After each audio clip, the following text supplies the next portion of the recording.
ভিডিওটি ভালো লেগে থাকলে লাইক কমেন্ট সাবস্ক্রাইব করে দেবেন।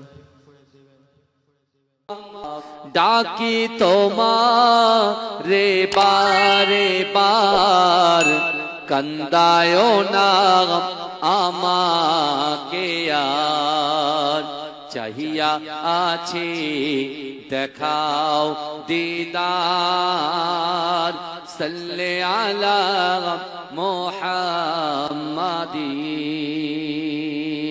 বাতি যেমন জ্যোতি হয়, বাতি আর জ্যোতি একই নয়।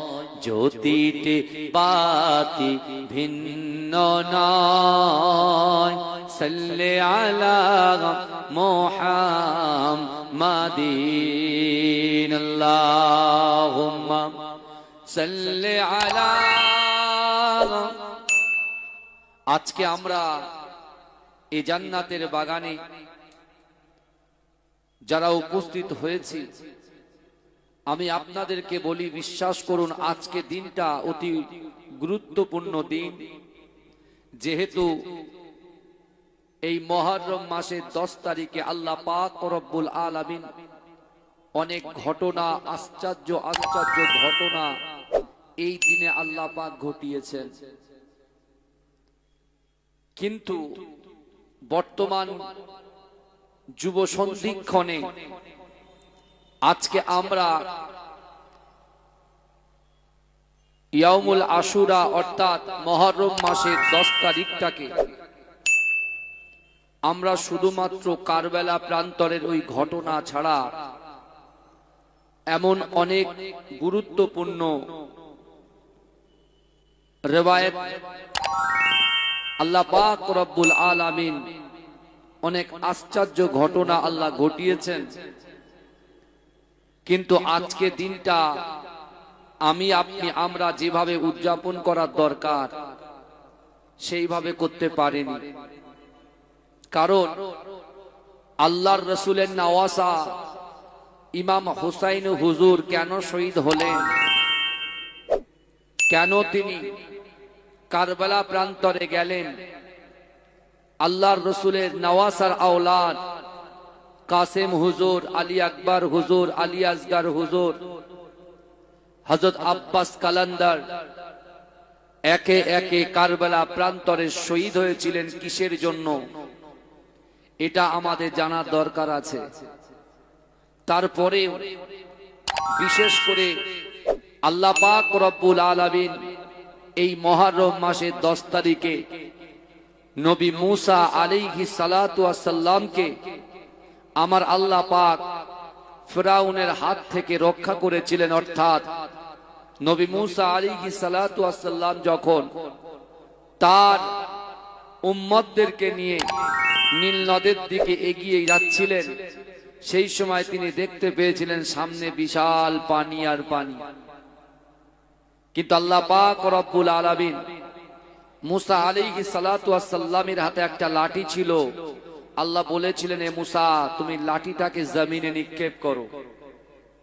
নবী মুসা আলাইহিস সালাতু ওয়াস সালাম লাঠিটাকে যখন জমিনে নিক্ষেপ করলেন, আল্লাহ পাক ওই নীল নদের মাঝখান থেকে আল্লাহ রাস্তা বার করে দিলেন এবং তার উম্মতদেরকে নিয়ে নবী মুসা আলাইহিস সালাতু ওয়াস সালাম ফিরাউনের দুশমনের হাত থেকে আমার আল্লাহ পাক এই ইয়াউমুল আশুরা অর্থাৎ মুহররম মাসের 10 তারিখে আল্লাহ পাক রব্বুল আলামিন ওই ফিরাউনের থেকে হযরত মুসা আলাইহিস সালাতু ওয়াস সালামকে রক্ষা করেছিলেন। জোরে বলুন না সুবহানাল্লাহ।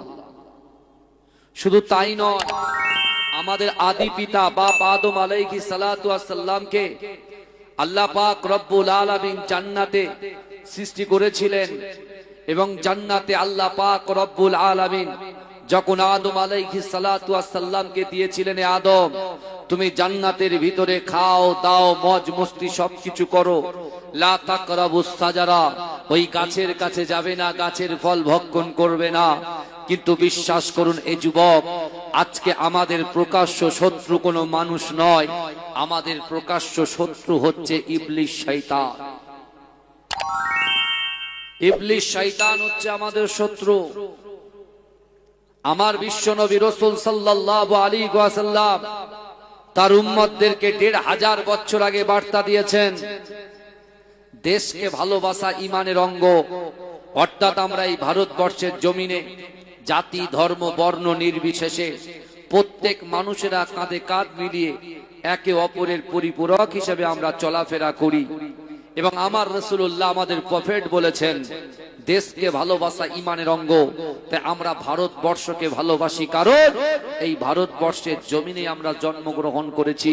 কিন্তু এই যুবকেরা বিশ্বাস করেন আজকে ইয়ামুল আশুরার দিনেতে আমরা যদি বহাল তবিয়াতে বাইরে ঘুরে বেড়াই, বর্তমান তো দেখতে পাচ্ছেন বিশেষ করে আপনার ভেনেজুয়েলা বলে একটা জায়গা আছে, কিছুদিন আগে অর্থাৎ গতকাল তার আগের দিনে ইজা জুলজিলাতিল আরদু জিলজালাহা যেভাবে ভূমিকম্প হয়েছে, মানুষগুলো এমন করে বড় বড় অট্টালিকার মাঝখানে পড়ে মুড়ি মুড়কির মতো, অর্থাৎ পিঁপড়ে যেমন আমরা পায়ের তলায় পিষে দিই, ঠিক সেইভাবে ভেনেজুয়েলাতে এরকম মানুষগুলো মরে পড়ে আছে। কারণ আল্লাহ পাক ও রব্বুল আলামিন কিছু কিছু সময়ে বান্দাদের দিক থেকে যখন মুখটা ফিরিয়ে নেয় তখন বান্দা বিপদে পড়ে। কিন্তু এই যুবকেরা বিশ্বাস করেন আল্লাহর রাসূল সাল্লাল্লাহু আলাইহি ওয়াসাল্লামের যে আদর্শ, মা ফাতেমাতুজ জোহরা রাদিয়াল্লাহু তাআলা আনহার কলিজার টুকরা সন্তান ইমাম হাসান ইমাম হোসাইনকে আল্লাহর রাসূল যে মহাব্বত করেছিল, আল্লাহর রাসূলকে যে ভালো, আল্লাহর রাসূল যে তাদেরকে ভালোবেসেছিল, তাদেরকে প্যার করেছিল, এমন করে বিশ্বনবী রাসূলুল্লাহ তাদের কোলে নিয়ে রাসূলুল্লাহর আদর্শকে শিক্ষা দিয়েছিল। অর্থাৎ বিশ্বনবীর নওয়াসা শেরে খোদা আলী, কখনো তিনি এমন করে শেরে খোদা আলী রাদিয়াল্লাহু তাআলা আনহুর নিজের কলিজার টুকরা সন্তান ইমাম হাসান ইমাম হোসেন কখনো বাতিলের কাছে মাথা নত করেন নাই। জোরে বলুন না সুবহানাল্লাহ। কিন্তু আজকে অর্থের মোহে পড়ে, অর্থের লোভে পড়ে, একটু চেয়ারের আশায়, একটু সম্মানের আশায় আমরা মানুষের কাছে মাথা নত করে বেড়াই। কথা ঠিক না ভুল কথা বলেন? আমাদের ভিতরে কোনো আত্মত্যাগ আছে? আমরা কি ত্যাগ করেছি ইসলামের জন্য? আপনি চিন্তা করেন, শুরু ইসলামে বিশ্ব নবী রাসূলুল্লাহ ছিলেন একা, তারপরেও কাফেররা আল্লাহর রাসূলের বাড়িতে গিয়ে আল্লাহর রাসূলকে বলেছিল, মুহাম্মদ শোনো, তুমি যে কোরআন মক্কার জমিনে পড়ো, ওই কোরআনটা তোমার ঘরের বাইরে যেন না যায়। তোমার যত পারো, তোমার যত ইচ্ছা তুমি কোরআনটা বাড়িতে পড়ো, তুমি বাইরে নিয়ে যেও না।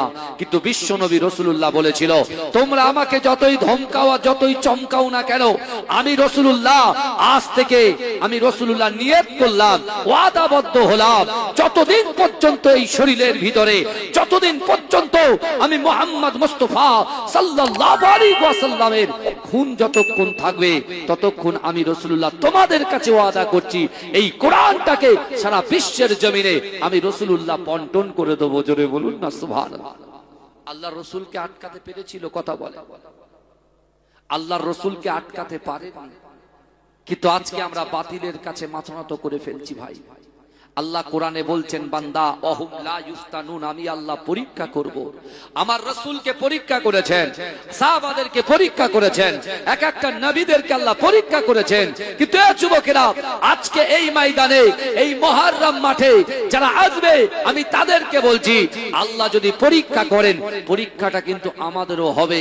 অর্থাৎ রাতের অন্ধকারে দিনের আলোতে, প্রকাশ্যে অপ্রকাশ্যে, জাহিরিতে বাতিনিতে আমরা কত গুনাহ করেছি, তারপর আল্লাহ পাক ও রব্বুল আলামিন এই ইয়ামুল আশুরার দিনে, অর্থাৎ এই মুহররম মাসের 10 তারিখে আমাদের আদি পিতা বাপ আদম আলাইহিস সালাতু ওয়াস সালামকে আল্লাহ জান্নাতে দিয়ে যে কথা বলেছিলেন যে তুমি ওই জান্নাতে গিয়ে ফল ভক্ষণ করবে না, কিন্তু শয়তানের প্ররোচনায় পড়ে আমাদের আদি পিতা ফল ভক্ষণ করেছিল না করেনি? কথা বলে। করেছিলেন। যেই করেছেন, আল্লাহ কি করেছেন? জান্নাত থেকে বেঘর করে দিয়েছে, জান্নাত থেকে সোজা জমিনে নামিয়ে দিয়েছে। ভালো করে বোঝে। কিন্তু আমার ভাই জানেরা, এ নবী পাকের উম্মতিরা, এ নবী দেবানারা, হযরত আদম আলাইহিস সালাতু ওয়াস সালামকে আমার আল্লাহ পাক শ্রীলঙ্কায় পাঠিয়ে দিয়েছে। মা হাওয়া আলাইহিস সালাতু ওয়াস সালামকে আল্লাহ পাক জিদ্দায় পাঠিয়ে দিয়েছে। ও যুবকেরা, 350 বছর কান্না করেছে আমাদের আদি পিতা বাবা আদম আলাইহিস সালাতু ওয়াস সালাম।